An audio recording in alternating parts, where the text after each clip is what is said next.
Hello everyone, welcome to लक्ष्य UKPSC. Friends, ARO exams जो कि 19 जुलाई को होने वाला है, उसके लिए हम लोग कुछ इंडियन लीगल हिस्ट्री के इंपॉर्टेंट टॉपिक्स को डिस्कस कर लेते हैं। तो इसी क्रम में जो है 1726 और 1753 का चार्टर हम लोग डिस्कस कर लेते हैं। तो सबसे पहले डिस्कस करते हैं 1726 का चार्टर। बेसिकली अगर पृष्ठभूमि देंगे इसमें, तो 1726 से पहले जो 3 प्रेसिडेंसी नगर थे किसके, ब्रिटिश इंडिया के अंडर, वो थे बम्बई, मद्रास और कलकत्ता। उसमें जो न्याय प्रणाली थी वो मतलब यूनिफॉर्म नहीं थी, एक समान नहीं थी। तो अब प्रत्येक बस्ती यानी जो तीनों प्रेसिडेंसी थी उसमें अलग अलग नियम कानून चल रहे थे, राइट। तो उसके लिए एक चार्टर लाया गया, उनमें एकरूपता लाने के लिए 1726 का एक चार्टर लाया गया, जिसका मुख्य उद्देश्य क्या था कि पूरे भारत यानी कि ब्रिटिश प्रेसिडेंसी के सहित एक समान और सुव्यवस्थित न्यायिक प्रणाली की स्थापना की जा सके। प्रेसिडेंसी शहरों पर ब्रिटिश क्राउन यानी कि जो राजशाही थी उसका और कंपनी यानी ईस्ट इंडिया कंपनी का पूरा मजबूत नियंत्रण हो सके, और अंग्रेजी कानून यानी कि जो है इंग्लिश लॉज जो है न्यायपालिका में सम्मिलित हो सके। जो उत्तराखंड नहीं, जो इंडिया के जो है पूरे न्याय व्यवस्था थी उस टाइम पे, वो कहीं ना कहीं जो है हमारे इंडियाज़ लॉज थे, तो उनको रिप्लेस करना था ब्रिटिश लॉज के साथ, राइट। तो अब इसमें एक जो है, जब ये 1726 का चार्टर आया था तो उस टाइम पे ब्रिटेन के राजा जो थे यानी कि जो हम सो कॉल्ड जो इम्पीरियल राजा जो थे वो थे जॉर्ज प्रथम। तो ये क्वेश्चन ही पूछा जाता है कि उस टाइम पे जो 17 चार्टर था किसने जारी करा था, तो राजा जॉर्ज प्रथम ने किया था। चार्टर जो रिलीज़ किया था उसके तहत जो है मेयर्स कोर्ट की स्थापना करी गई थी।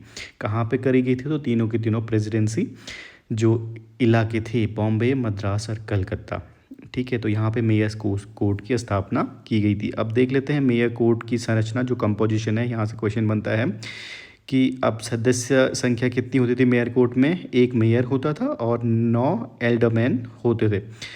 और योग्यता क्या थी, चुनाव का क्या होता था, कैसे होता था। मेयर का चुनाव हर साल मौजूदा एल्डरमैन से ही किया जाता था हम, और ये एल्डरमैन अधिकांश ब्रिटिश नागरिक होते थे। और मतलब कम से कम जो है 9 एल्डरमैन से 7 एल्डरमैन जो है ब्रिटिश का जन्मजात होना चाहिए, ब्रिटिश नागरिक होना चाहिए, ये आवश्यक था, ठीक है। अब इनकी नियुक्ति जो है, शुरुआत में एल्डरमैन की नियुक्ति सीधे ब्रिटिश क्राउन के द्वारा की जाती थी, यानी कि जो ब्रिटिश क्राउन कौन था उस टाइम पे, जॉर्ज प्रथम, ठीक है। तो वो ही करता था एल्डरमैन की नियुक्ति। अब इनका जो जस्टिस का क्षेत्राधिकार क्या था, तो दीवानी अधिकार यानी सिविल जुरिडिक्शन की बात करें तो न्यायालय सभी प्रकार के दीवानी और व्यापारिक विवादों की सुनवाई करता था।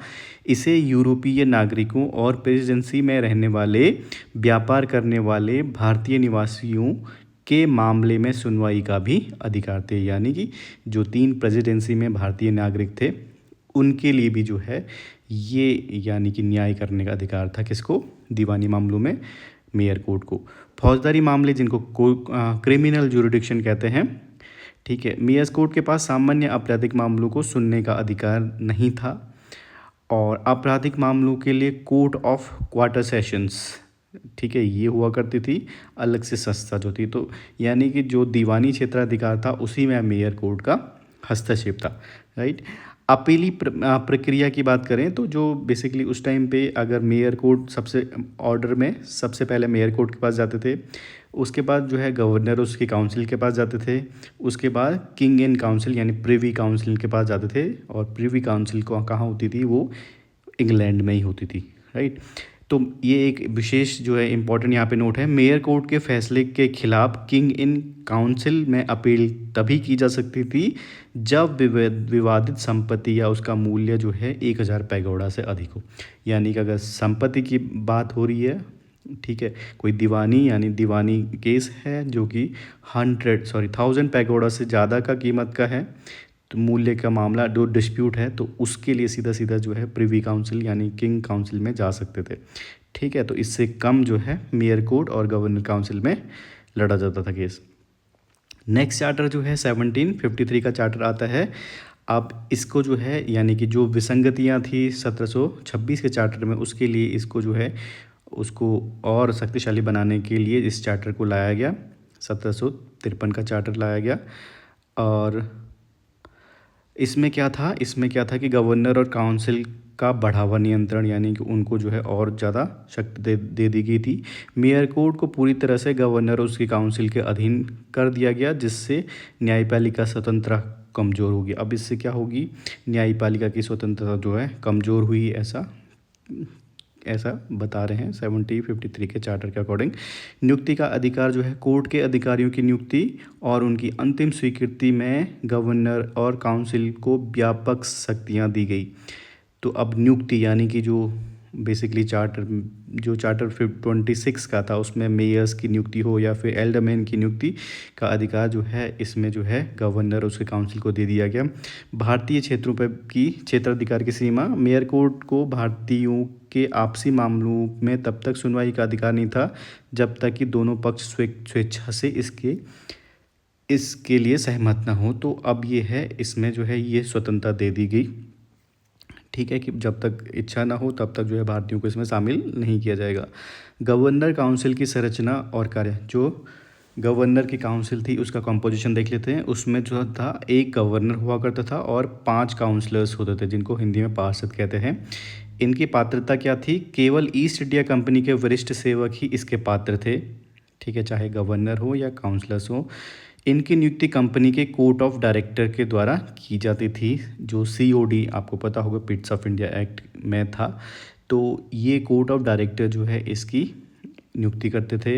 इन्हें कंपनी के दीवानी, वाणिज्यिक और प्रशासनिक मामलों का गहरा अनुभव होना चाहिए था, यानी कि जो ये काउंसलर्स हैं इन्हें दीवानी, वाणिज्यिक और प्रशासनिक मामलों का अनुभव होना चाहिए था।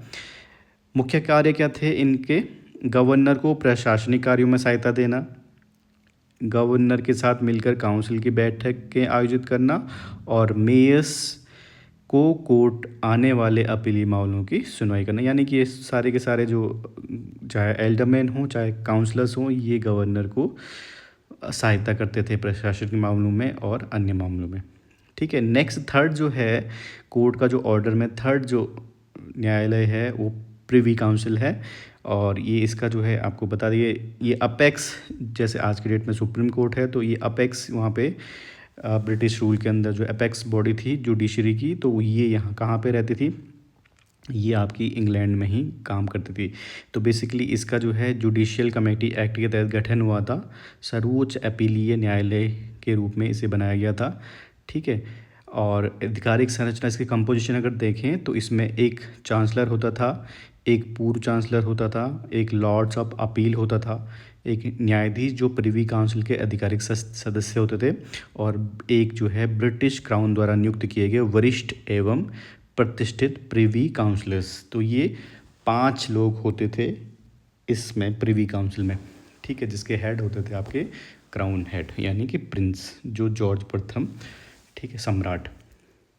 तो होप ये टॉपिक आपको समझ में आए होंगे, और अगर ये आप जो है ये टॉपिक्स को सर्च कर सकते हैं नेट पे, तो ये इम्पोर्टेंट है, तो ये आप देख लीजिएगा चार्टर 53-26, ठीक है, 1753 एंड 26। तो इन बॉडीज़ का और कंपोजिशंस हैं और अलग अलग इनके जो है सेवा क्षेत्र हैं, वो आप देख सकते हैं, अच्छे से स्टडी करिए। जो यहाँ तो क्वेश्चन मतलब 100% है कि इनसे क्वेश्चन बनने के चांसेस हैं। Okay, thank you.